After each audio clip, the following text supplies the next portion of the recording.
माथ पर ईंटा उठाकर बनबैया बड़का बड़का मकान। माथ पर ईंटा उठाकर बनबैया बड़का बड़का मकान। मुदा रहला एक कोठली की खातिर रहिए परेशान। मुदा रहला एक कोठली के खातिर रहिए बड़ परेशान। पारिश्रमिक के नाम पर लोग करैया दूर दूर।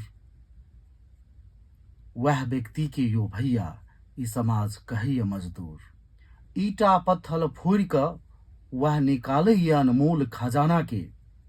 ईटा पत्थर फोड़ कर वह निकालैया अनमोल खजाना के।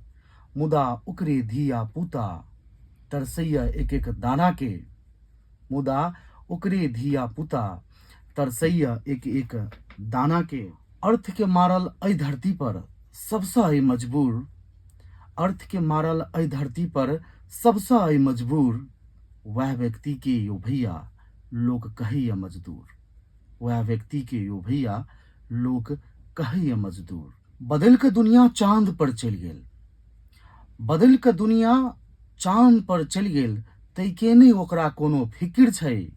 दिन भर के थाकल हारल रात में सुते नि फिकिर छै।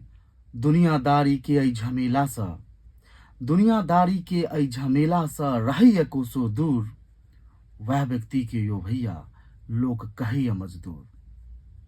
मई 1 तारीख अर्थात श्रमिक दिवस पर लिखल गेल ई हमर रचना। जो नीक लागे लाइक कमेंट आ शेयर अवश्य करी।